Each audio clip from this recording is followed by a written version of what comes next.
Thanks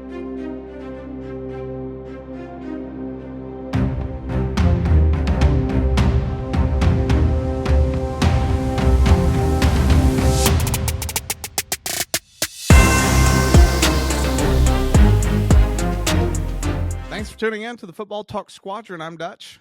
And I'm Pops. And welcome back. Week 8. We're a little late getting it recorded on a Friday. We've all been busy. That's a problem. That and Thursday night football games. Although last night was pretty good outside of the face Darnold mask. getting his face, head ripped off. Let's be honest. The Vikings, they look bad. The entire second half, 3 and out. No one could block that defensive line for LA. It will, on the opposite end, I also sit back and I go, Rams have a great chance to win that division, even though they're 3-4 right now. When healthy, dude, their offense is good. They're a good team. Well, and that's the catalyst, I think. I think that's why we saw their defense playing so much better last night, is because they finally had their offense back. In all reality, you got your two biggest stars that are able to run and catch the ball again, and they have something to play for. And just like you said, now if this Rams team continues, it's going to be tough to debate with the struggles that the 49ers have been having. It's going to be straight to the top for the Rams, once they continue throughout the division play. 100%. So taking a look at that, we'll leaving the Vikings-Rams first game of Week 8 on Sunday, Eagles-Bengals. So you've got an Eagles team that honestly I would say is overrated in terms of their just performance, and a Bengals team that is trying to figure out how do we dig out of a hole and come back. And one team's 4-2, the Eagles are. The Bengals are 3-4, trying to get back to 500. What's your initial thoughts? Yeah, obviously they were able to find their identity last week through Saquon, and I think we've mentioned it. Why pay this guy so much money and then not use him? It's just asinine. That's the whole reason why you brought him over. Last year you had DeAndre Swift. He had some great games, and then you just stopped using him. And it's just what the Eagles think. You would think that they would learn from their mistakes. When Jalen doesn't have a receiver to throw to, he sucks. But look, A.J. Brown came back last week. Look what happened. He had a touchdown. He played a great game. There's so many things that this Eagles offense needs to have in order for Jalen to be successful and not just put it all on his back. And we saw this. Now, granted, we thought we thought the Giants were starting to get their mojo, their moxie, whatever you want to call it, that they were starting to finally gel. And then last 2 weeks, we're like, all right, they're the same old Giants. Malik Neighbors, he's the only guy that they have right now. The defensive line didn't look like they did in weeks prior, and the Giants are still the Giants. And then on the opposite side, man, we got Cincinnati Bengals. They've been able to put 2 wins back to back, one of them being the Giants. So we do have a common opponent there, within the last 2 weeks, and then also beating Cleveland, barely beating Cleveland with a hurt Deshaun Watson. So I still think there's a lot of question marks, especially with Cincinnati's defense. We know the offense can put up points. It's just a matter of if Joe's going to be able to stay protected in the pocket. And also, Jamar Chase didn't even know this game got flexed back. So it's a good thing somebody told him the other day when he was getting asked in the interviews about the game being flexed from the 3 o'clock time frame to 1 o'clock. The Bengals should be able to put up some good points against that Eagles secondary. The Eagles secondary, pretty young, 2 rookie corners, and they've showed the defense hasn't, honestly, since the Super Bowl, the defensive line hasn't shown up that year that you had, I think, 5 guys with 10 sacks plus each. It's been a complete change of pace from then. Vic Fangio, you sort of talked about a few weeks ago, really hasn't brought the type of change that we sort of thought maybe the Eagles on paper should be looking like. It's hard to sit back and look at, and I'll get to it right now, in the NFC, anyone outside of the NFC North being that's a team to watch out for. Mm-hmm. Even with the Rams, you sit back and it's like, I get it. Last night they looked good, but it's one game out of the past 6 that their defense finally showed up, and you're like, oh, that looks like a team that we thought they were going to look like. You sit back and you look at the NFC East, and you're just like, I don't know who wants to win it. The Yeah. Commanders, but now Jaden Daniels is. This was the only fear that we really had for Jaden coming out of the draft, which was my man doesn't know how to slide. He takes unnecessary shots. Cliff Kingsbury, it's going to be interesting because now that he's gotten hurt, will they pull back him running? I sit back and I look at the Eagles have every reason to win this division. You have a rookie quarterback with the Commanders. The Giants are the Giants, and the And AT&T Cowboys. Stadium's on fire right now. Yeah, Spirit Hollywood or Spirit Halloween right now. So it's the Eagles division to win, but I do like Cincinnati in the game just because of the weapons that Cincinnati has on offense. I like Henderson, or I believe that's the defensive Hendrickson. Yeah, the defensive end for Cincinnati. He should have a good game. Jalen is where you want. What Jaden Daniels is doing is what you were hoping Jalen would continue to do, Shake which is out to run the be. football more. Yeah. But until they bring back that running, really, it's just let Saquon run, and on a passing down, if no one's open, go get 6 yards. I don't need you to run over anyone. Just take what you can get, slide, move on. But the Eagles are defunct, which I put all that squarely on Sirianni's shoulders. So, next division game, we got Ravens Browns. Baltimore's 8.5-point favorite, which they should be. I believe that they said that Winston's going to start. I know they brought in Zappy as a backup, and they have Thompson sitting there that played for him last week because technically Winston could have only entered the game if Thompson had went down because he was the emergency inactive QB. Mm-hmm. Watson's done for sure this year. Who knows how long? Just because of Achilles. I think we look at Cousins and Rodgers, and you can tell they're not 100%, which I get they're older than he is, but it's a very, I don't care who you are, that's an incredibly difficult injury to come back from. I look Well, for the Ravens. Go ahead. and Deshaun's already limited because he can't get massages to rehab. So we're going to I, extend some time there. the meme game has been intense. Sort of like the Cleveland Browns fans were cheering him as he got carried off, which I I understand why they did it. I probably would not have done it personally. correct. I understand Cleveland as much as that was directed at Deshaun. I think that's 25 years of Cleveland fans, if not more. It's really since they came back as a team. To the organization. Yeah. Yes. It's a frustration with the organization that because they are diehards. I mean, you think about it, they have came out year after year to support a team that is consistently bad. And then it doesn't help that you look at their future or their first round draft pick in Baker, who's lighting it up with Tampa Bay, and you go, what could have been Mm-hmm. if we had built the team around him instead of getting rid of him? Where would we be? Because the next 2 years, the problem is we've talked about it once, but even Adam Schefter was talking about like there is no getting out of it, even with this injury, because it's fully guaranteed money. Watson's got a $70+ million hit next year and the year after on the cap. The Browns are sitting back and they're in. It's why they got rid of Cooper. And I wouldn't be surprised if before the trade deadline, as much as Browns fans may not like to hear it, someone like Myles Garrett may be on the move. And do I think that's likely? No, but it's one of these ones where it's like money's tight. And the only way that you can make a bigger move is you have to get rid of a big player.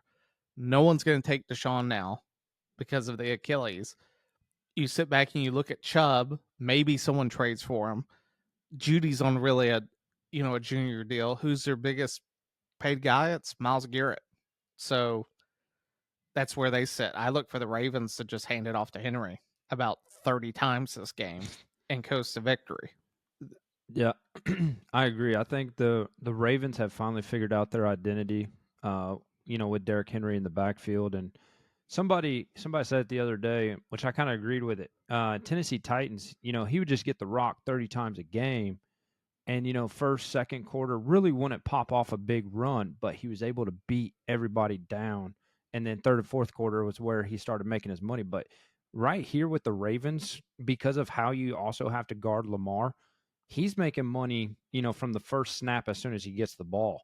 And, that's the identity that the Ravens have been able to cultivate and bring together these last couple of weeks, to where I really don't have any more questions about this Ravens offense, where we saw them struggle early in the season with the Raiders, and things like that. I really think right now, I think the Ravens are playing better than the Chiefs, in my personal opinion. And it's going to be the story that it is every season of, can Lamar finally beat Mahomes? And that's what I'm seeing being dialed up right now out of the AFC, just in general. We'll get to it eventually, but we're not seeing anybody else really stand out, from the AFC East or anything like that. And I think it's going to come down again to the Chiefs and Ravens if I had to make a prediction right now. But It's for funny the that game, for the game itself, give me the Ravens. it's funny that you bring that up because me and my dad were talking about it last night watching the Thursday night game. And who is going to play the Chiefs? That's the question. Like, who can beat the Chiefs? That's the real question in the AFC. It's Mm-hmm. it's not like Lamar has only had one loss to an NFC team. Period. Like Figured the out. entire conference, Oh, his Danny entire time. Dimes. Oh, Danny Dimes. It's that. Yeah, that's a trivia stat that 20 years from now, people are gonna be like, no way, that was like, he played 28 games against the NFC and his only loss was to Danny Dimes and the Giants. Mm-hmm. I sit back and it's not even just with the Chiefs with the Ravens. It's just the Ravens in the playoffs. It's Yeah. They have this consistent build throughout the year where they look like, just like what you're saying. I don't think anyone's going to argue the fact that the Chiefs have not looked great, just like they didn't last year in the regular season. Everyone's sitting back going, hey, Chiefs aren't going to make it because they're going to get put out. They get into the playoffs and it's just like flip a switch. And this opposite's the true with the Ravens. It's like they get into the playoffs, they flip a switch, and you're like, guys, you're the better team. You Yeah. you should be winning these games, and they can't get it done At home. at home. At Yeah. home. And right now, I mean, you sit back and look, they're 5-2. I get the Chiefs are the last undefeated. That's always the biggest curse with the Chiefs in terms of trying to get out of the AFC, is that if they have home field advantage, which was supposed to be the big anti-Mahomes thing, is he had never really played on the road. And then last year, what do? They win, 2 straight road games en route to the Super Bowl and win again. I just sit back and that's going to be the question for each of the AFC teams trying to come out is, can anyone stop the Chiefs from getting to the Super Bowl once y'all get into the playoffs? I don't know. You talk about Henry with the Titans. They're 1-5 and looking like they're just trying to figure out how to lose as many games to get the first round pick. Yeah, I was gonna say, now they're fire selling the whole entire lot. I mean, they said that Vrabel's the problem, but their moves right now is clearly showing that he was absolutely not. Which we all knew that, but it's just becoming more and more true just one season after he left. It's interesting because they're playing the Lions, and you take a look at both of these franchises. I remember the Titans with McNair. They get to the Super Bowl, and then what happens? They just have consistent from the McNair of Derek Mason, Eddie George. You got Wycheck. You have Bullock. You have numerous guys in that organization that you sit back and you go, "Hey, this is a really good team." And over the past, I would argue almost since that Super Bowl, they have consistently made terrible decisions in the organization, in the draft, in who they keep, who they trade away. You look at the AJ Brown trade, they get Trayvon Burks. Nothing against the guy, but it's like this idea that he was going to come in and immediately be AJ. It's like, how many teams draft a wide receiver every year that it's not the hit that you think it was going to be? You knew you had the guy, you didn't want to pay him. You could see, just like you talked about it, it wasn't Vrabel. No. He was furious at the draft. when they traded him. And then you look to the Lions, and it's like, here's a team that, it's funny, Kuiper sits back, he's like, oh, they're way too high on Gibbs. Oh, way too high on this guy. I just saw him as a 4th round pick. And now you sit back and you're like, ooh, the Lions have made good decisions. One of the best ones was letting Josh Reynolds walk, because Patrick coming in from the Broncos has looked great in the slot for them. He's a big, tall slot receiver now that JMO's being suspended for 2 games for PEDs. He's appealing it. Yeah. It'll be interesting this game because the Lions, coming off the huge win against Minnesota, they're 12.5-point favorites. I guess that Vegas knows that Will Levis is going to start. That's the only thing in my mind that sits back and goes, oh, that's why they're picking the Lions, because they should win, and this is one of those games for the Lions. I feel like it's a trap game just because the Titans do have a good defense, and Detroit's always one penalty flag away from letting an offense get in a position to score from their poor secondary play. I like the Lions in the game, but the Lions are that team that I feel like, as much as you may not like to hear this, they're the team out of the NFC that I want to win, but at the same time, they're also the team that I feel like is not going to do it when it comes time to do it. Mm-hmm. Maybe that's just the entire history of the Lions. Yeah, and Maul says it all the time as far as the spread goes. The team with the biggest spread typically doesn't cover. And now you're looking 12.5 in Detroit, and you're like, yes, this is possible, but and it should happen. But let's be honest, that defensive line for Tennessee, there are some game records. Like Tavondre Sweat is playing out of his mind right up the middle, and I tell you what, they're still giving people fits. Now, do I see that change in the game? I don't know. Like, does Jared Goff have a freak? Gets his ankle rolled up, by one of the big dogs attacking? That would be the only way that I don't feel like they would be able to cover for this game. I still got Detroit.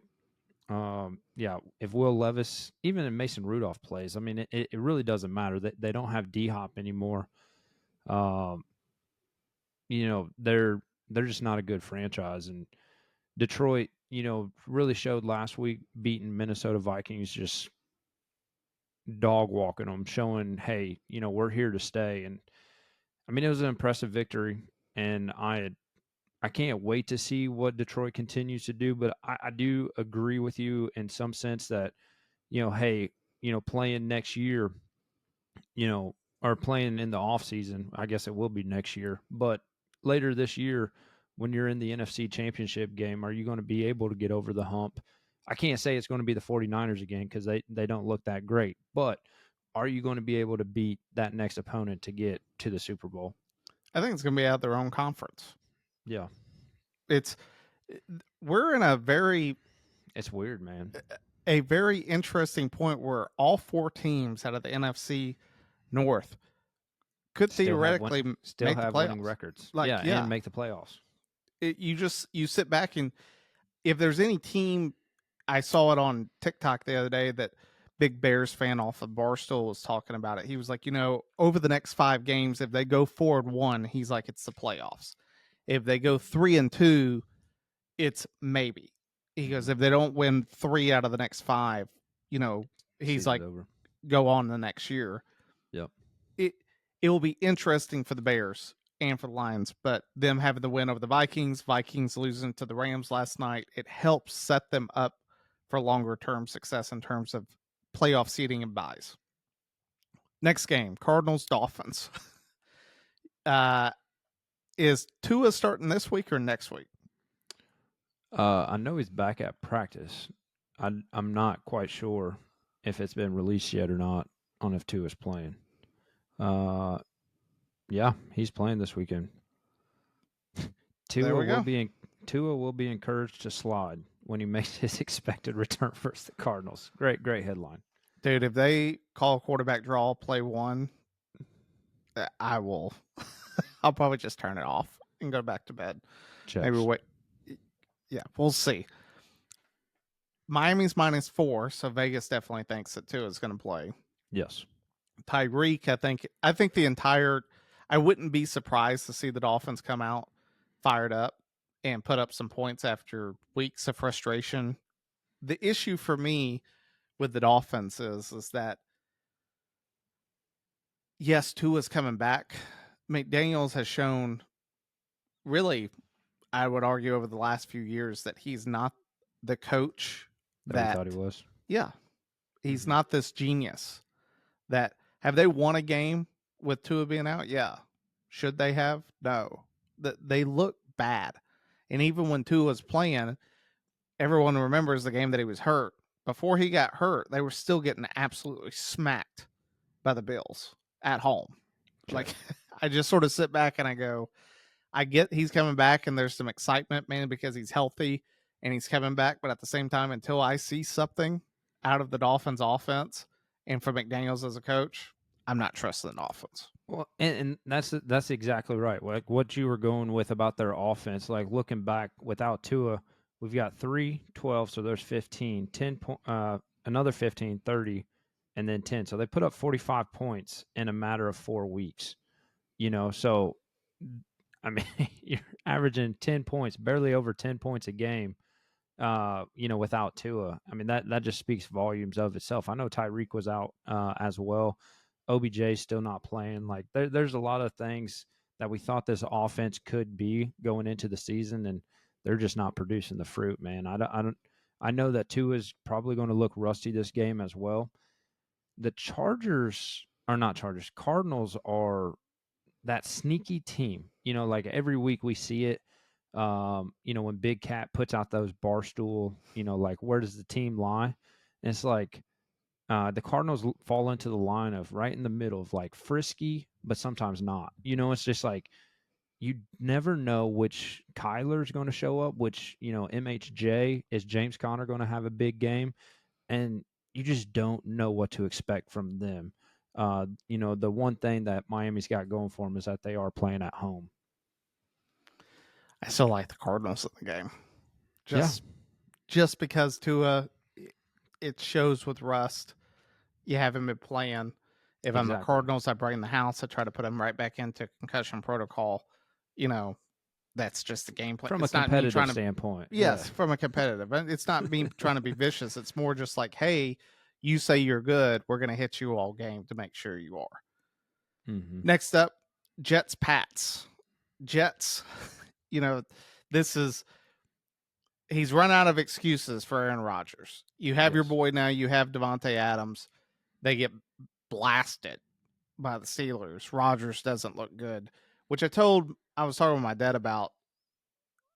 Has Rodgers thrown some bad balls? Yes. This is more, I don't put it on Aaron Rodgers so much from this standpoint, and you can give your rebuttal if you like. It's about the Jets not having a consistent rushing attack. And when they don't fear the run, they're going to drop guys in the pass defense, and it's going to lead to the results that we're seeing. That it's just harder to throw the football, and nobody's perfect. Mahomes is leading the NFL, I believe, right now in interceptions. Yeah. No one's talking about that. No, of course not. He's still the MVP favorite. But Rodgers, on the other hand, they're like, oh, he's washed up. And it's like, no, they can't run the ball. And the Chiefs are in the exact same predicament. Mm-hmm. Now, they went out and got Hunt, and they're able to run the ball a little bit better. But the second Pacheco went down, it changed the dynamics on that team. The offensive line has not been able to open up holes for Breece Hall to run. And until they figure that out, it's always going to be on Rodgers' shoulders. And when you're having him throw the ball as much as he is going to have to win games, he's going to throw some picks. Plain and simple. They should beat the Pats. The Pats are, who would you vote right now? Who's the worst team? Patriots or Panthers? I would still give it to the Panthers. It'd be close, though. It'd be close. Yeah, that's what's nuts. It's close. Drake May is playing pretty decent football, for just being thrown in there. They did get absolutely. They got up early on the Jags last week, but then that punt returns what really just, it was the second he took it into the end zone, you could tell the Pats were like, and when's the flight back? to New England I, because I this just game's over. and I just love how Bill Belichick is, just loving it from the media standpoint. He's like, it's the same roster. You can't tell me that these guys are soft because I had one of the best defenses with the same guys last year. I don't know if I said it on the podcast, but I remember my dad after I forget it was like week 3 or something. I forget who they got shellacked by, but my dad was like, "You don't remember it because most of your life was under Tom Brady." He goes, "That's the Patriots that everyone remembers from his age. Like they were a Exactly. deadbeat franchise for decades, Mhm. decades. They're going right back to it."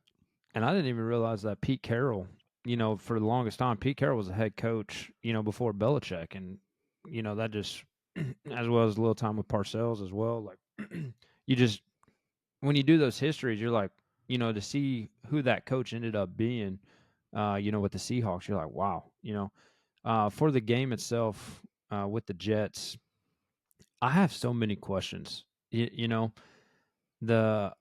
defense is playing worse, ever since Saleh got fired. Like Woody Johnson, I got it. You want to see the change now, and you felt like you haven't seen it out of Saleh. But let's be honest, you've never had a good quarterback. All right, so maybe that firing wasn't the right decision. You make a blockbuster, go get Devontae. I would have made that. I would have seen if I would get any changes, out of performance still with Saleh before I would cut him loose versus bringing in Albright or stepping up Albright to the to the podium and then bringing in Devontae. Like there's just so many missing or shifting things that are happening with the Jets this season that's throwing everybody for a loop essentially. Now they've got Hassan Reddick back. Like, did you not think that maybe Saleh deserved a chance to see what he could do? I just don't know, man. Like after all, you had Adam Gase run your franchise into the ground, and you don't give Robert Saleh a chance. And hey, you know what? If the Green Bay Packers go to the Super Bowl this year and Saleh gets a ring, I saw a meme the other day. How funny would it be? Aaron left Green Bay to go to the Jets to win a Super Bowl, and Saleh left the Jets to go to the Packers to win a Super Bowl. Just how funny would it be? Aaron still ends up without a ring. And the question that I was going to propose, you're right with the running attack, but outside of the phenomenal throws that Aaron can still make, do you think he's showing that he's done? No, I think that maybe he's not the MVP form that we saw, and Mm-hmm. I think that's the better way to put it. But the idea that he's done, it's I would still take him over a vast amount of quarterbacks in the league right now. Period. He still throws the ball incredibly well. Mm-hmm. Some of the picks, yeah, have they looked bad? 100%. Not going to sit back and Favre threw some that, I mean, Yes. And you that's said where I kind of feel like he's in his Favre stage where he's going to be throwing more picks than touchdowns, because he used to be able to squeeze that ball in there, so to speak. But for me, man, it's at the podium. Like he was doing this crap with the Packers, and now he's just doing it with the Jets, where it's all on everybody else besides him. the issue with the Jets, if you really want to go back, Herb Street said it last night. He's talking about Sam Darnold, and he's like, I wonder. He's like, can you imagine how like Jets fans feel right now, and Panthers fans watching him like play? And it's like he's trying to pretty much ask, like, well, what's the difference? And I was like, it's the organization. Yeah. It's the Titans. Why are we talking about the Titans? Think about it. They go out, they have Tannehill, they go draft Willis, they go draft Levis. Those two guys, you sit back and you're like, so there was no offensive or defensive lineman that could have been a starter for you with those picks. There's no one else that you could have took that would have made something on that team better. No one. And we all know the answer to that. There was. And Willis is gone, and Levis is, they're pretty much going to start up until, but I sit back and I look at the Titans. I go, if they're the number one pick, what do you think they're going to do? Do you think they're going to be smart and pick the number or trade back and get more picks or trade it for someone to help build a franchise, or are they going to just draft the next quarterback who's going to get absolutely abused behind that offensive line and done? And you look at the Mhm. Jets, what they did with Zach Wilson, what they did with Sam Darnold, Hackenberg, like all these quarterbacks that you could go through with the Jets, pretty much since Joe Namath, that you sit back and you go, it's because if you don't invest in the trenches, you're going to kill your franchise.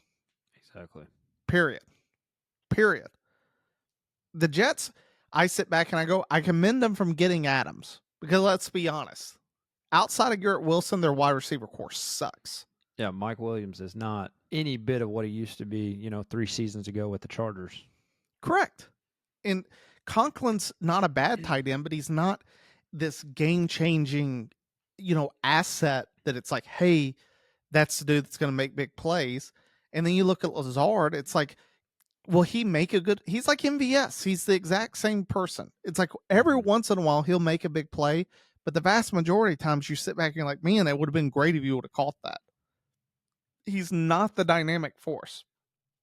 The Jets have a good ability to assert themselves back into the playoffs. For as bad as the team is, they're sitting there at 2-5. They've got to have the win this week against the Pats to remain in the division. They're going to have to beat the Dolphins, and next time they play the Bills, they've got to beat the Bills. They need more wins in order to be able to try to put themselves into a good position. They've got to have it. I like the Jets at -7 just because of how bad the Pats are, and I really feel like it's mounting pressure on the Jets to win, but we'll see. Yeah, I was just curious just because you're going off on Lazard.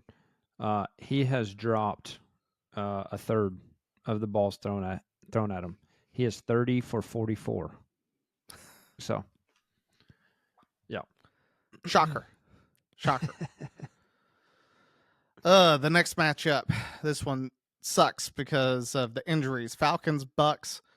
Bucks lose Evans for a few weeks with a hamstring, maybe the rest of the year. Hamstrings are just, I can tell you, I've never torn mine. I've pulled it.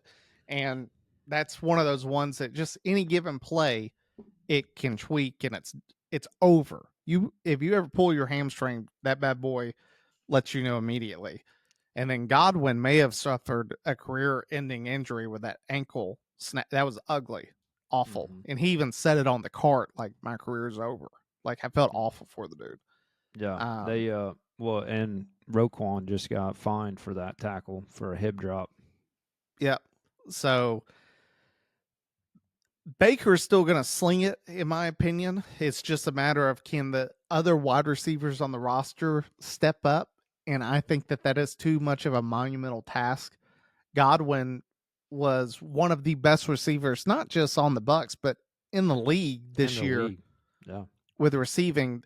That's not something that you just replace off a guy that's been sitting on the bench. You just don't have it happen. The Falcons just got slacked by Seattle, which I would argue a lot of people maybe saw Seattle winning and keeping it close, but not the domination that you saw in it. We'll see this is really who wants to win the division now. Okay. The Falcons want it or the Bucks? Because the Saints, Mhm. for as good as we thought they were, they're not. Fell off completely. Yeah. And the Panthers haven't shown up this whole season. So, and now that they're starting Bryce Young again, I doubt there any future success is going to happen. So, Exactly.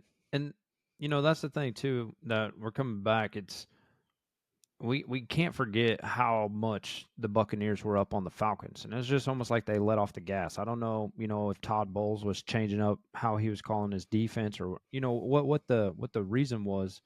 And Kirk just was able to get hot there late in the game, but they're also going to Tampa Bay. So we always know that the home field advantage works out.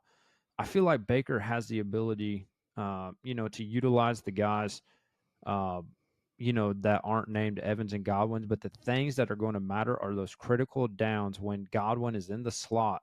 Nobody can guard him. See, that's where Godwin has all the success for the most part is, on those down and distances where you need it. Chris Godwin's on, a linebacker or something like that because he's in the slot, and he always wins that matchup. And not having him there, I'd be curious to see, who's going to fill in this week, and maybe it's McMillan, the rookie wide receiver that they drafted, but I just don't. I don't know. I mean, that's a lot of shoes for a rookie to fill, and My sleeper obviously, Shepherd. well, yeah, Shepard as well. I saw him more as a number one, number two target, uh, but yeah, you can't replace Godwin, in the slot. Period. Dot. And Evans Hopefully, in the same weight. yeah, exactly. And Evans on the outside, like just forget about it. Hopefully Baker can still continue to utilize Cade Otton. They've been having great success. I think this is a perfect time. I mean, both teams coming off of a loss. I think the Falcons could, if the Falcons win this, it'd be tough for the Buccaneers to pull out the division, in my opinion, just because they're 2-0 against them on the season. Agreed. Next game up, another NFC North team. The Packers are playing the Jags. Packers sit back. They came off a really big win against the Texans, and then the Jags come off destroying the Pats, as we sort of expected, because they just 2 straight weeks in London and remained over there gave them a little bit of advantage. Packers are -4 in the game. I like Green Bay. I think that the only reason the spread's -4 is because people are like, oh, maybe Jacksonville's getting it together. And it's an overreaction because they played a Pats team that's pretty bad. Yeah. I don't. Jacksonville's secondary is not good. Green Bay has talent. And then on the opposite side, Green Bay has even more talent in their secondary. On the defense. Yeah. They should make Trevor Lawrence's life pretty miserable. I don't see the Jags winning this game, nor do I see it being close. I think the Packers go down and handle business. I've been wrong before, but that's my going in intuition for the game. Yeah, I'm looking at their injury report for Jacksonville just to see, who's missing. What pieces of the puzzle that they're missing for the game. And honestly, I mean, it's not looking good. ETN is still questionable. Gabe Davis is questionable. Eric Armstead is questionable. So there's star talent that's on the injury report that's probably not going to be playing in the game. At least, one of them probably won't show up for the game. And I agree. I think this is completely a overreaction because, I mean, they just got boat raced by the Bears, the week prior. And Jacksonville's got to be one of the biggest frauds in the league. And I mean, the record shows for it. I don't understand why they still get all the praise that they do. Maybe it's behind the scenes, we just want this team to be good, but let's just call a spade, and they're not good. If you told me a 2-5 team was almost a scratch favorite against a 5-2, essentially powerhouse, like you're smoking crack. Yeah, 100%. Next game up, divisional matchup, Colts Texans. This one's -5 Houston. I like Houston even more. Anthony Richardson has regressed into, I don't even want to say regressed. He's really just showing, huh? He's not good. I mean, he's athletic. Yes, he is showing the Florida. Like the quarterback we saw out of college, that's what he's showing. Does every once in a while he'll just throw one 80 yards and hit the guy? Yeah, the first week that they played him. And another team another guy that I like to compare him to is Milton from Tennessee last year. Like Milton could throw the ball 90 yards. The issue is he was inaccurate. And I don't think people appreciate going from college to pro, of how much you can get away with in college by being just slightly in it. Just, hey, it was a yard behind him, but guess what? The defender in college was 3 yards behind him, so it still went for 6. There's so many times in college that it's like, this is an amazing play. It goes the complete, it's not even an amazing play, it's a horrific play in the pros because of the talent difference. He's now went to the pros where it's like, and it's funny because Maul said it last week, where he's like, the sad thing is that if Flacco was playing, the Colts would be favored in more games. Yes. Flacco is the better quarterback. Yes, and this is exactly where, Shane Steichen being, he's actually showing that he is a good offensive coach. And this is where you have to look yourself in the mirror and just be like, I have a veteran quarterback who can lead this team right now, led a team last year to the playoffs after another Deshaun injury. This guy can take our team and continue to propel them. I mean, he's thrown for over 300 yards every game that he's subbed in while AR was hurt. Why are we not leaning on him and leaning on that experience to teach AR? It just doesn't make sense to me. And maybe it's just because he's old, he doesn't sell as many tickets. I can't tell you what it is, but if you want a chance to win, this Sunday against the Texans that are coming off a a big loss, a nail biter there at the end. Like, Houston's going to beat the brakes off of you. Why not give your best quarterback the chance to win the game? I would argue the reason that decision is made is because most teams, when they invest a high pick in a quarterback, have the inability to say, we made a bad decision. 100%. It's like being in an abusive relationship. It's like, it's just like, well, why are you not going to leave? I think of that Dane Cook's joke. He's like, oh, we still got like 30 of my CDs in his truck. It's like, I can't leave all those CDs. And it's the same with pros. That now I'll give it to the Bears. They let Trubisky walk before paying him again, but it's one of those ones that more times than not, we keep sitting back and it's like, well, maybe he'll figure it out this week. Maybe he'll get it this week. Oh, and then I compared it with Maul with like golf. Like every once in a while, I'll hit a drive that I'm like, that was a PGA hit. The rest of them are absolute in the woods. It finds the water 3 holes over. I get it.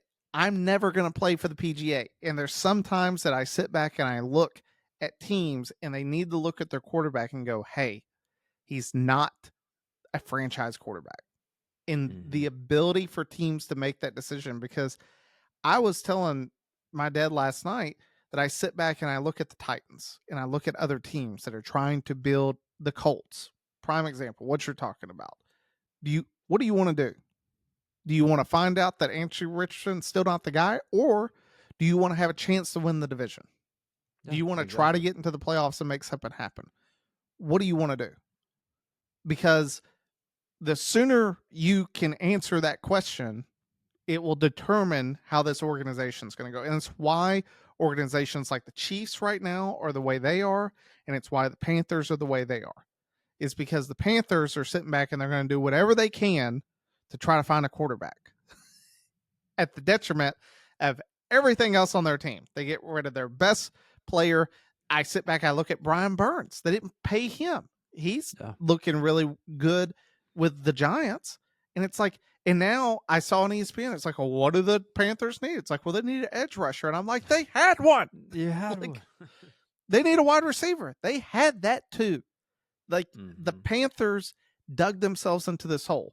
You sit back and you look at the Colts, and I go, ever since Luck left the building, you take a look. It's like, did they go get some vets? Yeah, they went out and they got Wentz. They got Phillip Rivers. They got Matt Ryan. They tried to do different things with the team, but the issue is that when you don't draft well, like, did they go out and get Quentin Nelson? And he's been, a Pro Bowl guard for him, 100%. Ryan Kelly's really good. But from the other standpoint, like defensive side of the football, they haven't hit anybody well in the draft. The Colts are being hurt because they continue to mismanage who they bring in as free agents and how they draft. That's where the Colts are hurt. For sure. Plain simple. Sorry. Another rant. We'll have a few more before this episode's over. Saints Chargers. You got the Saints, who I don't even know if Carr's playing. I don't even know if it matters. And you have a Chargers team that I was more, if you had told me the Cardinals were going to win, I don't know if I think 9 times out of 10, I would have said the Chargers going to win that game. I know the Chargers aren't a good team in terms, especially on the wide receiver. God bless Quentin Johnson can't catch football. they do not have playmakers on the outside, which don't get me wrong, them letting Mike Williams and Keenan Allen go, I think everyone's seeing it this year. They're like, yeah, that was smart. Like that was a good Yeah. decision. The problem is they didn't have anybody backfill him. So Herbert looks like a shell of the quarterback that he was. I get it that J.K. Dobbins runs the ball well, but I like the Chargers in the game. They're -7 favorites just because of how bad the Saints have played since the first 2 weeks of the season. What's your initial thoughts? Yeah, well, also Alvin Kamara and Derek Carr are still on the IR. So right there, the two normal pieces for the Saints offense are gone. Chris Olave was on there as well. There's too many people that are hurt on the Saints. Obviously, we haven't seen anything since first couple of weeks. When they were 2-0, they've lost 5 straight now. I really think it's probably going to end up being six straight, and we're finally going to see the Chargers being above 500 after this week. You're completely right. I know you said it probably wouldn't be this season that the Chargers would put up their money against the Chiefs. But man, I did not think that they would struggle, this much down the stretch. And just like you said, I mean, it's very evident that they need somebody to catch Herbert's perfectly placed balls. But then also at the same time, we haven't seen Herbert really been able to sling it this season because they've been, running that Michigan run heavy offense out the gates. And they just got to find some form of balance with it, because Herbert and not just Harbaugh being obsessed with the guy, but we've seen plenty of people saying Herbert is one of the best passers anybody's ever seen, and they're just not utilizing him. It's tough to utilize when You your don't wide have a receiver receiver. core, yeah, Yeah. is hurting. I mean, I sit back and I look at Mahomes and the Chiefs. We'll get to them here in a second, but they went out and made moves. It's all about, there is a balance. Like for San Diego, or not San Diego, the Chargers. I always want to call them San Diego. They will forever be the San Diego Chargers in my mind. For them, I sit back and I look at it and I go, it's a risk. Who are you going to bring in that you think is going to have a career with the Chargers that you wouldn't get out of a draft pick? There's not a whole lot of guys young that teams are willing to give up to come in and fill a void. So it's better to almost just wait. Chiefs, on the other hand, why did they go make a splash for D Hop? Because they have one goal. It's a three-peat. Mm-hmm. If we can three-peat, we'll do something that no one's ever. Our time is to win right now. The Chargers, I think everyone would, being honest, would say if they were to somehow win the Super Bowl this year, it would be a miracle. So it's not their time this season. If they can continue to build that in 2 to 3 years, yeah, they're that team that's going to come knocking. We'll find out. Next game up, Bills Seahawks. This one for me is yet again this classic Buffalo. Who are you? Mm-hmm. The Seahawks, I don't think they're just like what you talked about with the Cardinals. They're frisky, like you just don't know what you're going to get. Am I going to see good Geno or am I going to see bad Geno? Is DK Metcalf going to catch 100 yards receiving, or is he going to have one catch for 9 yards? I don't know. And they are so sporadic, the Seahawks, that it's tough to get a good read on them. The Bills, on the other hand, they get Cooper. He drops. For as much as Cleveland fans were like, hey, he dropped some, he dropped his very first pass with the Bills, but then he ended up catching a touchdown pass. I think that Cooper will make the offense better. It was clear that he was drawing some coverage, left Keenan Coleman one-on-one. They still have Knox. They still have Kincaid. I like Davis, the running back that's coming in and subbing in for Cook. He runs extremely hard. You can tell he's like, hey, if I'm going to get a chance for a new contract and make a name for myself, this is the place to do it.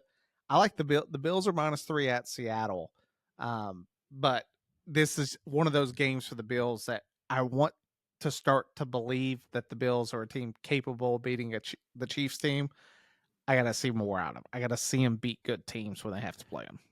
Yeah, and this is where the rubber meets the road for honestly for both teams, because you look at it, the Seahawks, they don't have the most impressive resume the last couple of games either. I mean, they've lost to San Fran, they lost to the Giants. Okay, they lost to Detroit. But we've talked about that game and how Geno, it's all about how Geno takes care of the ball because he's still putting up 300 yards a game. But then if he fumbles twice, well, and they score off the, points off turnovers, everything else, like that's where Geno loses these games because Kenneth Walker still runs for almost 100 yards a game. They're putting up big numbers on offense, which was the whole reason why they brought in Mike McDonald. But, how are they going to tie it all together with a defense that gives up 30 points a game as well? There's a lot of question marks on the defense for me. When you got an offense putting up 300 plus a game, but yet still losing, and everybody, it's essentially a shootout, like a Big 12 matchup. You know, you just want to you want to see the defense be able to get the stops. And against the Bills, I just don't think you're going to be able to see it like you were talking about. We saw more out of Keon Coleman these last couple of weeks. He's starting to finally get involved with the offense, getting 5 to 10 targets a game, and finally scoring some because the first couple of weeks he was real silent. And Amari's going to be the clear cut favorite for the number one receiver there. It again comes down to how is Josh Allen going to play, because we know that he can turn the ball over stupid too. So who's going to take better care of the ball on offense, I think, is going to win this game. But I think the Bills still could pull this one out. I like the Bills in the game. It's just, can they rise to the occasion? Mm-hmm. Next game up, uh, Panthers. Bryce Young making a start because Andy Dalton determined it was better to get kind of into a car Get accident in a car, yeah. than play behind that offensive line. They play against the Broncos. I like Broncos are -10 for the game. I like the Broncos in the game for all the wrong reasons. I don't like the Broncos offense. They're bad. Their only saving grace is they're going against the worst defense in the league. Yep. I cannot, outside of Clowney, and that's only because of his name, I could not tell you another person on that defense. I can't. Yeah. That whole defense is trash, Clowney included. Clowney makes good plays. Clowney is the game at the circus where you're throwing the rings, and if you were to just in trying to get on the top of the bottle, if you just had an entire 5-gallon bucket and threw it up in there, he's the one ring that every once in a while will land on top out of 100. Mm-hmm. He just doesn't make plays. So I look at the Broncos offense, for as bad as they are, they should have success against the Panthers defense. But the part that really makes me go, I believe the Broncos are going to win the game, Broncos defense is really, really good. They have played consistently well all year. And Bryce Young coming into the game, as much as, I loved him at Alabama, it's part Bryce, but it's also part the rest of the team sucks. So Fact. I don't have a good feeling for them going into this game. Vegas clearly does. Anytime Vegas is favoring a team by double digits, I go, it's probably going to be a long day. Very rarely does a double digit favorite lose flat out in Vegas sport lines. So I like the Broncos big in this game. Yeah. I mean, their offense did just lose another piece. Josh Reynolds got shot at the strip club. So that's not necessarily a good look. But so they are missing a receiver there. Obviously, Cortland Sutton is still trying to preserve what he has left of a career. Obviously, he's getting up there in age. Their running back Williams, they haven't found a way to utilize him.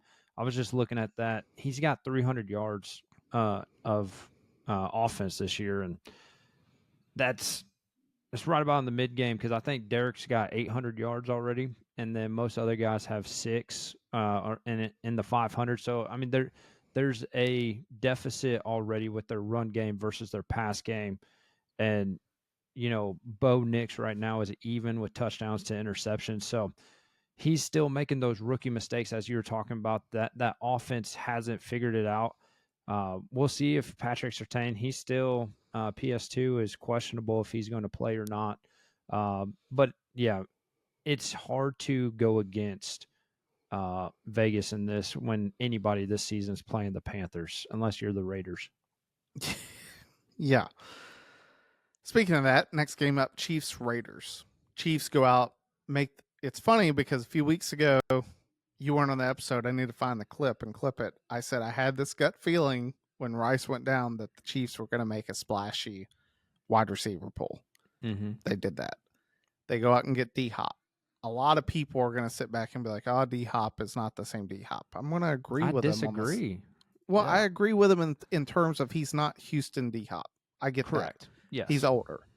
Yeah. But the idea that Will Levis throwing him the football didn't make him not look good is 100% the case. Did you see what he said? No. He said, "I'm glad to be playing meaningful football again." Yeah. He was playing for a absolute dumpster fire of an organization. Mm-hmm. The Chiefs are trying to win 3 straight. Them bringing him in makes the team better. And if D-Hop, I told my dad, D-Hop doesn't need, this is a great position for him to be in. He does not need to be a guy that's catching 10 balls, 100 passes. All he needs to be is a system player that when I throw you the ball, you catch it. Mm-hmm. If you can draw double coverage, even better. If you have 0 catches for the whole game, but you're getting double teamed the whole game, other people are going to be open. If you can make it so that other guys on this team can feast because they have to worry about you on the outside, Kansas City will do that, and they'll do it all game long. I have no doubt that Andy Reid will be able to draw up offensive game plans that is going to make it difficult for teams because they have D-Hop now. That's what they will do. And people forget they still have Worthy. They still have a burner of a wide receiver on the outside. Juju, once he comes back and is a little bit healthy, he's still a good slot receiver. I know he's not the Juju from Pittsburgh, but he is still better than most slot corners in the league. He's going to make plays. Gray, Kelsey, they still have their guys. And Kareem Hunt, now that he's been back, he's looked better. The Chiefs, so you didn't get this trivia question last week. Did you watch the episode? Mm-mm. Okay, perfect. So, in the NFL history, little trivia question. The last team without a loss in the regular season, outside of the 72 Dolphins. So, 72 Dolphins are the only team to never get a loss in the regular season. But the team that was the last to lose in the regular season has won 12 of the 58 Super Bowls. 11 of those came before the year 2000. So, only one team was the last to lose a game since 2000 and won the Super Bowl. Now, there's been, I believe, 6 teams that have made it to the Super Bowl. You look at the 07 Patriots, the Eagles from a few years ago, the Rams when they got beat by the Pats. There's been teams that have made it to the Super Bowl but lost. Who is the only team that was the last to lose that went to the Super Bowl and won? And I'll give you a hint. I know you watched it. You know I watched it. And lose the Super Bowl? So they lost one game? They were the first to lose, but they won the Super Bowl. But they won the Super Bowl. They were the last to lose in the regular season, but this is the only team since 2000 to be the last team to lose a regular season game and still win the Super Bowl. So they were the last unbeaten. Yeah. And the hint is I know you watched the game. Well, I mean, I've been alive since 2000, so. Shoot. Dude, I don't. I mean, is it the Chiefs since we're talking about the Chiefs? Uh-uh.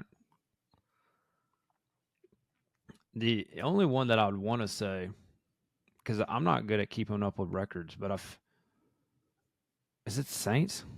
Drew Mhm. Brees? No. I want you to I'll think give about it. why I said I know you would watch it. Well, I watch everything though, and the Bears didn't win a Super Bowl in this last. Well, I didn't ask who lost the Super Bowl. I asked who won the Super Bowl. So it'd The be the last, Colts. correct. It was the Okay. Colts. Yeah. They started off 9-0 before they lost the game, and they were the last unbeaten. And they're the only team since 2000 to be the last unbeaten and end up winning. So Here, history is stacked against the Chiefs right now. Now I also sit back and I also go, it's due for another one. well, it's who is the last quarterback to beat Mahomes in the playoffs or the regular season. today? Today, who is the last quarterback to beat Mahomes going into last season? Going into last season, it was O'Connell with the Raiders, right? Yeah, right now, what the game we're talking about? Yeah. So I they ain't gonna do it this week. Heads up. No, no. Raiders terrible. Right. The Raiders are a team, in my opinion, that I believe is about to come apart. And what I mean by that is I think they're about to go full wholesale, make organizational changes, load up on draft picks and say it's time to rebuild. Yeah, the only Because thing, the moment that I see Max Crosby go is, yeah, that will be the end. yes, outside of Max Crosby, like I get they have Christian Wilkins, he's hurt. They don't have anyone. Like their linebacker core has always been bad. And then you look at what happened under Maylock and Gruden that led them here with some Mm-hmm. horrific draft choices. Mainly, I forget what his name is, the defensive lineman out of Clemson that they Clelin took. Ferrell. Farrell. God, everyone was sitting back like, huh? Like he was good, like, but he wasn't. He was good because they had three other dudes out there that Mm-hmm. were making it, so he was getting one-on-one matchups. And then they go out and they draft Jonathan Abrams. Really, their only pick that was good over that entire course. They let go this offseason with Josh Jacobs. Outside of him, and it's shown like they don't have a running game right now. They really Mm-hmm. don't have a passing game. Devontae was like, "Nah, dog, I'm not." Which you sort of saw that in the receiver Yeah, Netflix his show that he was frustration like, already. "I'm not going out Yeah, here and getting killed to lose. Like y'all are trying to get me murdered. yeah, because I'm Jimmy trying to couldn't even play." get him couldn't even get him a ball. Yeah, and so we sort of knew that the Raiders were in a predicament this offseason because they didn't go out and get a quarterback. They signed Gardner Minshew. They still had and that hasn't worked out as it did with the Colts last year. I sit back, I look at Pierce, and it's one of those ones where I like Pierce. I think he's a player's coach. The issue is that as good as you are as being a player's coach, making organizational decisions of who you go draft, what you do, it doesn't matter who you are. Those are very, very difficult. Yeah, I.e., Matt Millen with the Lions. That 30 for 30 was great. You know, he had every intention on bringing the Lions back as their GM, and people were in brown paper bags with Fire Millen on it to most of the games by the end of his tenure. It was just it's tough to get it right. And I sit back and I look at the Raiders. Good luck. They're probably going to be the bottom of the division for most of for the at least until 2030. It's going to take them 5 years to dig out of the mess that they're in right now. yeah, and I mean to back up to the Chiefs, like I'm still waiting to see this offense do something. I mean, Mahomes has thrown 6 touchdowns and 8 interceptions. And they're just piecemealing together because of the big injuries. With Hollywood and Juju, Pacheco going down early. Like they're trying to piece something together. Kareem Hunt, he's filled in. And he's been all right. He's better than Piron, but also it's not the Kareem Hunt that they had, 5 years ago. And they've just got a lot of question marks that they're still trying to deal with. Adding D Hop, I just like you said, like the play that I could think of was, you got two over over D Hop, and Xavier Worthy comes from the backside and gets behind the safety, and it's like Mahomes has to be able to make that throw. Like just watching last week, he had Xavier Worthy wide open for a touchdown. He was beating a guy by 3 yards, and Mahomes overthrew him. Like Mahomes is just not making the plays like he did last year. Now he will still make the plays when they matter, but he's missing the easy ones, and that one is a little bit concerning. And maybe this is what we saw all of last year as well. When we thought their offense was terrible, was Mahomes just hasn't turned it on. But I'll tell you what, come that fourth quarter, if that game's within 2 scores, good luck, dog. Good luck. You're probably still going to lose this game.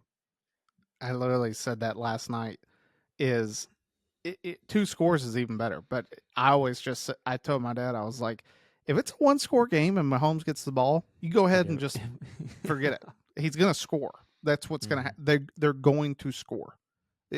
You to beat the Chiefs, you have to get up and put them away. They are a team that if you do not step on their throat, they are going to beat you, 100%. It's like that, schoolyard football game. Right before you got to go back in and do your BS writing exercise. You're out there playing with the boys, and they got to win by 2. It's just like, dang it, man! Like our best player, he's on offense right now. You already know we just lost this game. It's that real childhood intrinsic motivation, that you just see Mahomes snap on, and it's like he's lacing up the Jays and nobody's touching him on the basketball court. Like that's just what it is. It goes back to, us learning the sport, and he's just that guy you always want to put the ball in his hands when the time matters. For sure. Time for the Bears. They play the Commanders. Right now, Chicago's -3. We'll see how it's a back rib, midsection injury for Jaden Daniels. The Commanders' defense isn't great, and that should, in my opinion, lend for the Bears to have some success on offense. I love the Bears' defense. Based upon everything that I've seen, especially after last night with the Vikings, I would rank the Bears' defense as the best in the league right now. I know that you're going to agree with me. You're a diehard Bears fan. But the Bears have the pieces there to win. But as I mentioned earlier, these next 5 games are huge for the Bears. So just to break it down in terms of what I am talking about for Chicago, you sit back and you look at their schedule. They get Washington this week, at Arizona, versus New England, and then get into some divisional play with Green Bay and Minnesota. But you look at the next 3 weeks should be wins. This is probably the toughest one, going to Washington. They benefit a little bit from Jane Daniels being a little banged up, but then at Arizona, New England, the Bears should be sitting there 7-2 before getting into 3, because it's not just Green Bay, Minnesota, it's Green Bay, Minnesota, Detroit. Yep. So 3 straight divisional games that, honestly, for them to have a good chance at the playoffs, I had to argue over the next 6 weeks, they really need to be 5-1. They can only lose one of those divisional games, in my opinion. They really need to win 2 out of 3. What are your initial thoughts? Yeah, I personally do wish Jaden was playing, just so we could really gauge. I mean, we talked about it. Go back to our episode, when I was the number 2 draft pick, when we did the mock, I picked Jaden Daniels, and that pick came true. I liked him better than Drake May. He's been obviously playing better than all of them so far this season. And really, I think Caleb's starting to come into his role. I think we saw a lot more stuttering, I guess, for lack of better, like stumbling. There we go. We saw a lot more stumbling the first couple of weeks of, Caleb looked terrible. And then now he's just been on a constant trajectory up, but we've played crap teams. So I've got to see, I wanted to see them side by side, and long story short, that's not going to happen. Well, he's questionable. Jaden Daniels is questionable. Yeah, he could come back, but honestly, why rush a rib injury back? To me, that just doesn't make sense, because it's still going to be hurting to throw. Just give him one more week. The thing for the Bears is that they're coming off a bye week, so they've had an extra week to just prepare for Washington. And last time, we played Washington last year, just blew them out. And I get it; it's a little bit of a different team, different organization. But DJ Moore put up 3 touchdowns last year, so I think it's going to be good for the wide receivers. If Caleb's able to get them the ball, which he's showing that he's able to do on the defensive side of the ball. I think there's one player that's not getting enough attention, in my personal opinion, is Jalen Johnson. Uh, People are just not throwing to his side of the field because they know that ball's not going anywhere. I think so far this season he's allowed like 9 receptions against him. All right, out of the 7 games we've played already, you're getting maybe 1 ball thrown your way. Maybe a handful, and only 1 gets through. Like, he's playing out of his mind right now. The linebacker core, they're in on almost every single tackle. I love what the defense is doing. It truly feels it's resemblance of the team that we saw in 2018. 2018 was so good because they got so many turnovers. I haven't seen the turnovers with this team yet, but we are seeing the stops when it matters. And that's what's going to help win the game. As far as Mariota goes, man, I was joking around with some of the AFE guys yesterday. I see him throwing 3 picks this week. Like, they're going to find his tendencies. Whatever he does, like, I think Mariota is going to look terrible against the Bears. And I mean, for my sake, I hope he does. But yeah, for that 3-point spread, yeah, I'm taking the Bears. I probably won't put the house on it, but because I still am cautiously optimistic, as we continue to move forward. And it honestly terrifies me that we've still got a winning record, but everybody else in the NFC North has a winning record as well. So I am looking forward to the future, uh, and it concerns me with the competition that we've got to play twice. We've got 6 games that we've got to play interdivision. I mean, the Packers. Obviously, we've been 0-2 against them the last several seasons. We typically get 1 off of each other team, so hopefully we can pull off more than that and come out of the division with a playoff bid. Speaking of playoffs, Playoffs, iconic playoff matchup the last few years. Except now we have a team whose owner wants to fire a radio host versus a team whose best wide receiver was shot in the chest 2 months ago. checks. Yeah, Cowboys, Niners. Niners are -4.5. I love the Niners, mainly because there is nothing better on a Sunday than watching the Cowboys lose. Cowboys lose. Thank God for Dan Campbell and them running up the score. Gosh. That was beautiful. The 49ers, they shot themselves in the foot, was helped a lot by the refs. The refs could not miss a holding call against Kansas or against the Niners all day long. They were throwing flags left and right, which is crazy because it's like they couldn't miss that. And then last night, Sam Darnold gets his face ripped off, and they're like, Right I in didn't front of have a him. good angle on it. Yeah. And it was yeah, like, right, no, right in there front was of your face. 2. Yeah, there was 2. I know you saw it. I know Yeah. you saw it. You're not Yeah. going to sit back and tell me you did not see that. Everyone, people who were in the upper deck at the other end of the stadium saw it. Like, Even the defender knew. Yeah. He was just waiting to turn around and see the flag. it just. So I said the Niners should win this game.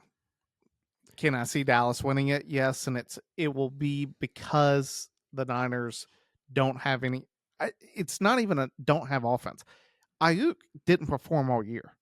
Mm-hmm. Is he? I'm not trying to sound like I'm happy he went down. I hate it that he got hurt.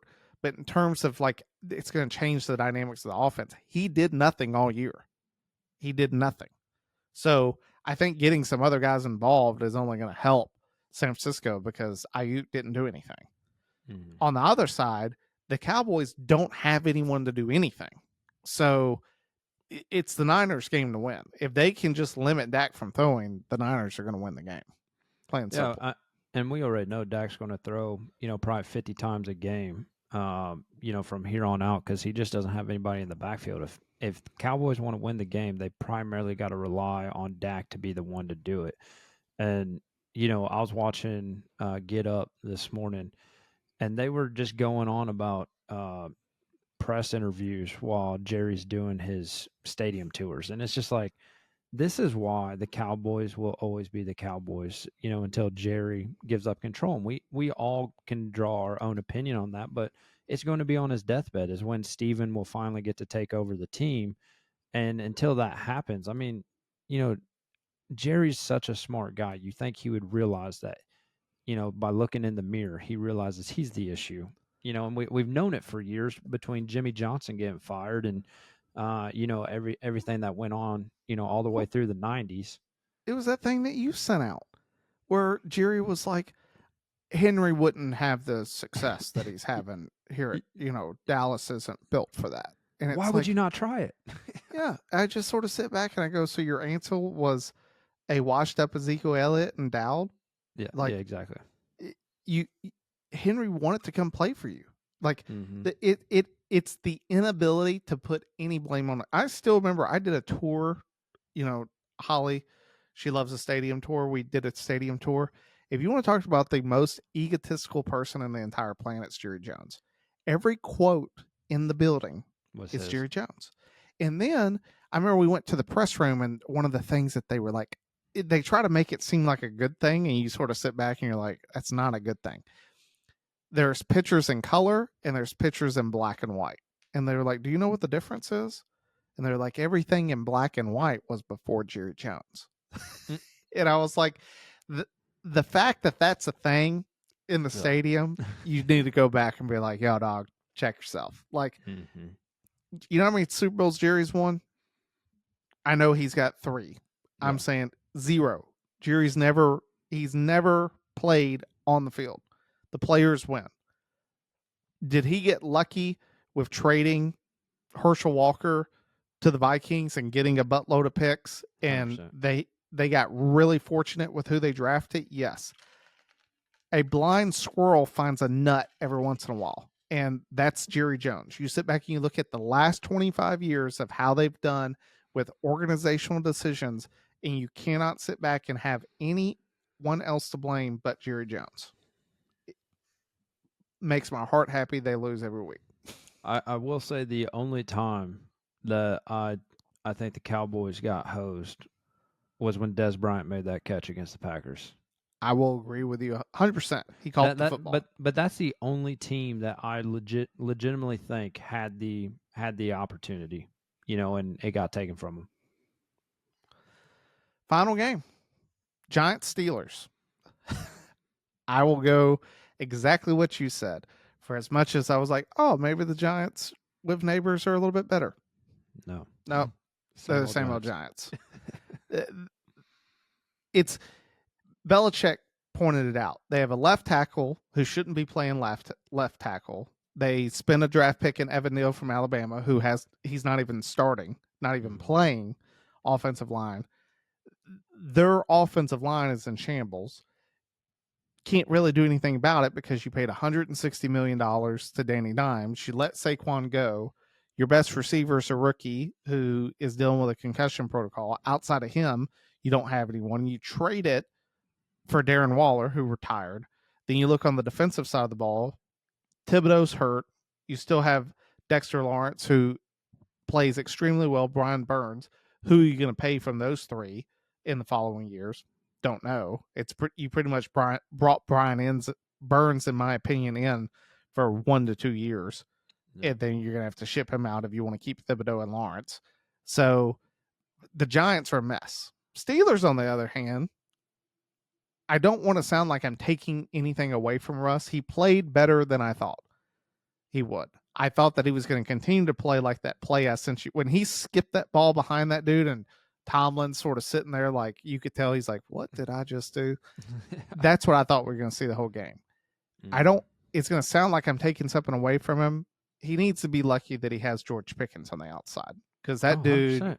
Made some plays. Like, it wasn't this amazing Russell dropping in the breadbasket. No, he threw 50-50 balls, and George Pickens had that dog in him, went up and got it. Like, That was the difference in the game.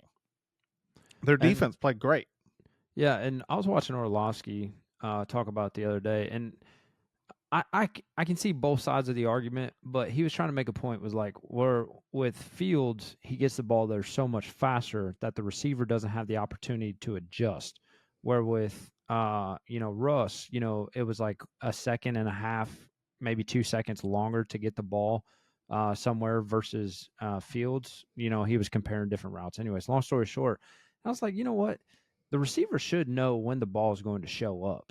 And I get it, like being able to adjust, if the throw's off, whatever it may be.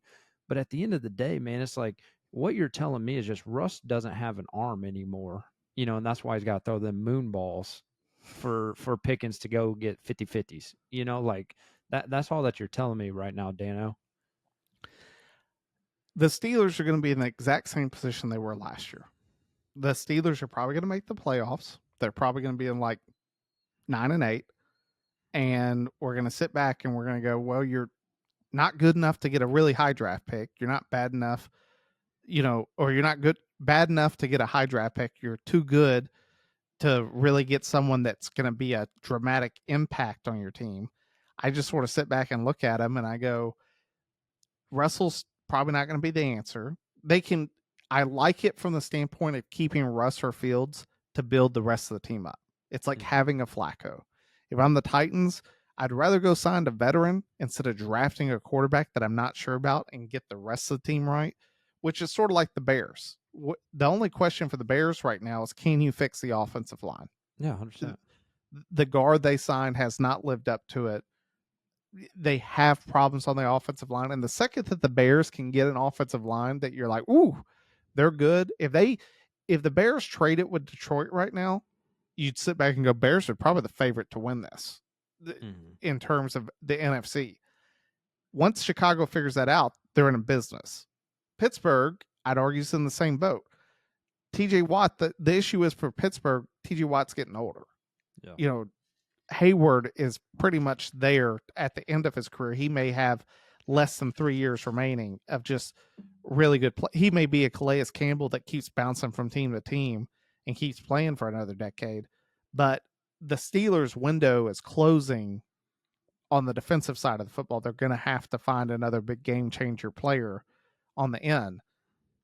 They should win the game Monday night. But in terms of this success of the Steelers are going to be the team to possibly beat the Chiefs, I don't see it. I was going to add to that we're going to get to the end of the season, see them get bounced out of the first round, and we're going to be discussing why TJ Watt is still not the defensive player of the year. I feel like this is just going to continue to be a cyclical process. Yeah, he shouldn't have any issue. I don't even know who's going to compete. Well, now that Hutch is hurt, I mean, Hutch was leading, in my opinion, until his leg snapped last week.